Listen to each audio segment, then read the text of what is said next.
안녕하세요. 한양대학교 교통물리공학과의 김남석입니다. 오늘의 주제는 교통정체입니다. 교통정체가 발생하는 원인을 과학적으로 살펴보고 교통공학자들이 이를 줄이기 위해 어떤 노력을 기울이고 있는지 알아보도록 하겠습니다.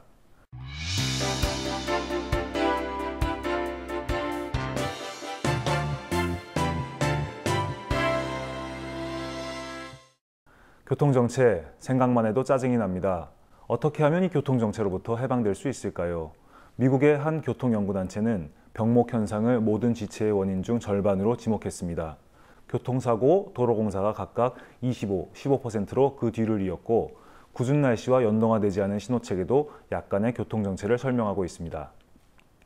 하지만 이런 교통정체의 분류는 특정 사건을 지목하여 구성된 것으로 교통정체 안에 숨어있는 과학적 원인은 아닙니다.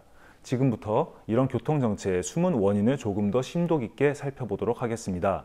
우선 병목 현상의 숨은 원인은 수요량인 교통량이 공급량인 도로의 용량에 근접한 것으로 설명할 수 있습니다.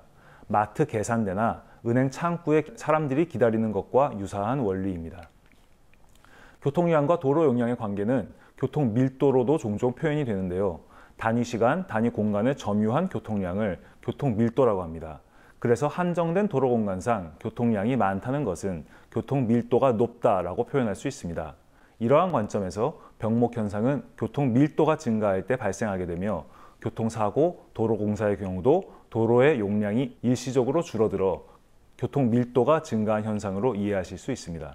이처럼 수요와 공급의 관점에서 살펴본 교통 밀도는 그 자체로서 교통 정체를 설명하는 매우 중요한 요인입니다.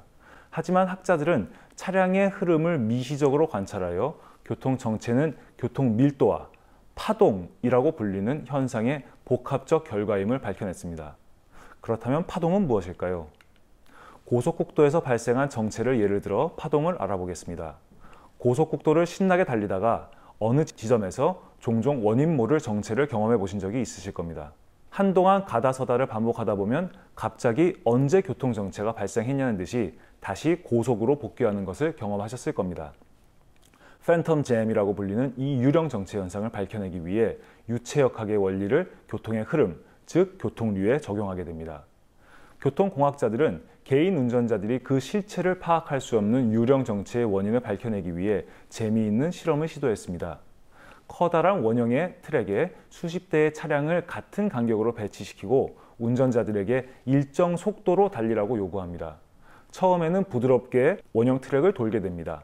하지만 시간이 지나면서 한두 대의 차량들의 간격이 일정해지지 않게 되면서 결국에는 정체가 발생하는 것을 확인하게 됩니다. 여기서 차량 간의 등간격이 유지되지 않는 원인은 누군가 일정한 속도로 운전을 하라라는 룰을 지키지 못했기 때문입니다. 즉, 이렇게 차량군의 속도의 균질성이 깨지는 현상을 파동 혹은 요동이라고 합니다. 이 파동이 강할수록 교통정체가 발생할 확률은 높습니다. 하지만 등속이 깨진다고 해서 항상 정체가 발생할까요? 마치 불이 번지기 위해서는 불에 탈 재료가 있어야 하듯 도로 정체도 일정 밀도 이상이 되어야 이러한 파동이 영향력을 발휘합니다. 즉, 교통정체는 교통 밀도와 파동의 함수관계에 있다고 정리할 수 있겠습니다. 차량 간 등속을 깨뜨리는 요인은 도로 선형, 운전자 특성, 날씨 등 다양합니다. 이러한 요인들로 감속이 발생하며 감속은 파동을 만들어냅니다. 파동이 일단 발생하면 어떤 일이 벌어질까요? 후방의 차량들이 충돌을 피하기 위해 브레이크를 순차적으로 밟을 것입니다.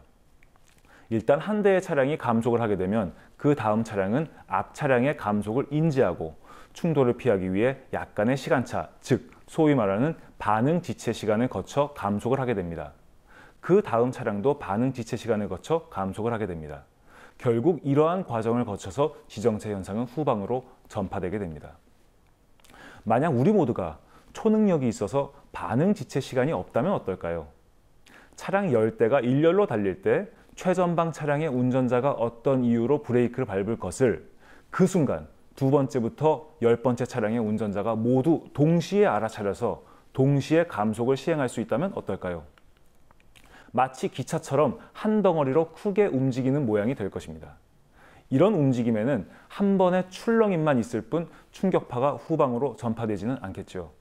하지만 우리는 초능력이 없어서 최전방의 브레이크 등을 보고 반응 지체 시간 후에 비로소 브레이크를 밟게 됩니다. 즉, 교통공학자들은 인간이 가진 이 고유한 특성인 반응 지체야말로 파동의 숨은 원인임을 밝혀내게 됩니다. 교통정체의 해소 방안은 앞서 살펴본 교통정체의 원인을 제거하거나 줄이는 것으로 이해할 수 있습니다. 즉, 교통 밀도를 줄이거나 파동이나 반응 지체 시간을 최소화하는 것입니다. 이러한 관점에서 다양한 교통정체 해소 방안과 그 원리를 살펴보겠습니다. 신호등을 연동시키는 것은 교통 밀도에는 큰 영향을 주지 않지만 속도의 균질성을 높여 파동을 줄이려는 시도입니다. 무분별한 택시의 정차, 화물차의 상하역 등은 순간적으로 차선 하나를 완전히 점유하기 때문에 차량의 물리적 증가 없이도 도로 용량을 현격히 줄여 교통 밀도를 높이는 대표적인 사례들이며 파동의 진원이 됩니다. 이러한 주정차의 질서를 확립하는 것은 교통정체를 해소시키는 매우 중요한 요인입니다. 톨게이트 부분의 차선수를 늘리는 이유 역시 교통 밀도를 분산시켜 파동이 발생한다 하더라도 이를 후방에 전파시키지 않으려는 의도입니다. 요즘 많이 이용하시는 하이패스 또한 톨게이트에서의 파동을 줄이는 역할을 합니다. 버스 전용 차선의 도입은 거시적으로는 교통 수요를 줄여 교통 밀도를 감소시키는 전략인 동시에 미시적으로는 버스와 승용차를 분리시켜 운행 행태로 인한 파동을 최소화하겠다는 취지입니다. 운전 시 DMB 시청 또는 음식 섭취를 권장하지 않는데 이는 주의력을 떨어뜨려 전방의 돌발 상황에 대응할 수 있는 시간을 부족하게 만듭니다. 대응 시간 부족은 짧은 반응 시간으로 인해 브레이크를 더 강하게 밟게 되며 더 강한 파동을 생성하게 됩니다. 즉, 전방을 주시하는 운전 습관도 정체를 줄이는 데 도움이 될 수 있습니다. 차선을 이리저리 바꾸시는 분들 많죠. 그런데 공간이 충분치 않을 경우 앞차가 끼어들면 뒷차는 안전거리를 확보하기 위해 브레이크를 밟아야 합니다. 교통 밀도에는 영향이 없으나 파동이 발생하게 됩니다. 요약해보자면 거의 모두 밀도를 줄이거나 파동을 줄이는 것과 관련이 있는 것을 보실 수 있습니다. 지금까지 현재 진행되고 있는 도로 정체 해소 방안들을 살펴봤습니다. 그렇다면 미래에는 어떤 기술이 교통정체를 막기 위해 개발될까요? 마이너리티 리포트라는 영화는 미래 교통의 일면을 꽤나 실감나게 보여주는 듯합니다. 정체 없이 빠르게 이동하는 모습이 매우 인상적이었습니다. 이런 교통체계를 그려낸 감독님은 차량의 흐름에 대단한 통찰력을 가지신 분이라는 것이 분명하지만 영화에서 차량의 움직임을 자세히 관찰하면 차량 간 속도가 등속이 아닌 것을 확인할 수 있습니다. 때문에 이론적으로는 감독님의 교통공학 학점은 한 B뿔 정도 됩니다. 하지만 가감속의 제어를 정교하게 그려낸 장면들은 여전히 영화로서 높은 가치가 있겠죠. 현실로 돌아와서 교통 밀도와 파동의 관점에서 미래의 교통을 살펴보겠습니다. 우선 교통 밀도와 관련하여 최근 도로 용량을 획기적으로 늘려주는 버스의 개념이 등장했습니다. 차선 부근에 얇은 버스 레일을 설치해서 승용차 위를 달리는 것입니다. 물론 실용화로 이어질지는 아직은 미지수입니다. 파동을 줄이는 방식에 있어서 우리 모두가 기계가 아닌 이상 오차 없이 정속으로 주행하는 것은 불가능합니다. 그런데 자동화된 차량이 개발된다면 차량 간 속도를 일정하게 만들 수 있지 않을까요? 실제로 구글이나 볼보에서 자동주행이 가능한 무인 자동차를 개발하여 특허를 마쳤고 시험 운행도 수차례 성공하였습니다. 등속에 한 걸음 다가선 것은 분명합니다만 모든 차량이 자동 운전화된다 하더라도 유감스럽게도 파동이 후반부로 전파되는 것은 막지 못할 것 같습니다. 그 이유는 앞서 언급한 반응지체 시간 때문입니다. 충격파는 한 차량의 반응지체 시간으로 발생하는 것이 아니라 차량 간 반응지체 시간의 시간차가 원인이기 때문입니다. 하지만 미래의 자동차에 차량 간 정보를 상호 교환할 수 있는 무선 통신 기술이 완벽히 적용된다면 가감속 정보를 상호 교환하여 속도의 편차를 줄이고 파동을 최소화할 수 있습니다. 하지만 이 기술 또한 빅브라더 이슈와 여러 난제들이 상존해 있기 때문에 가능성만 존재할 뿐 실용화되고 가시적 효과를 보기까지는 시간이 더 필요할 것으로 보입니다. 즉, 인간이 운전하는 한 차량 간 등속을 실현, 즉 파동을 줄여 교통정체로부터 해방되는 것은 조금 어려워 보입니다. 제가 좀 미래의 기술에 부정적인가요?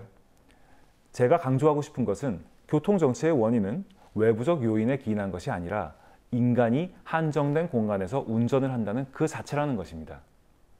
우리가 운전하는 자동차가 교통 밀도를 높이고 우리가 안전을 위해 밟는 브레이크가 충격파를 일으켜 정체를 만들어냅니다. 즉 우리 스스로가 교통정체의 원인 제공자이자 피해자입니다.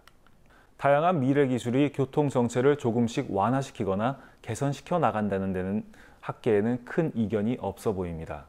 하지만 어떤 환상적인 미래 기술이 우리를 교통정체로부터 완전히 해방시키기에는 아직 많은 한계가 있음을 이해하셨을 겁니다. 이런 기술 개발에 전적으로 의존하기보다는 대중교통이나 자전거를 탐으로써 교통정체로부터 벗어나 보면 어떨까요? 교통정체를 해소시키기 위한 가장 실현 가능하고 우아한 미래 기술이 다름 아닌 자동차의 편의를 포기할 수 있는 우리들의 결단과 용기라면 어떨까요? 시청해 주셔서 감사합니다.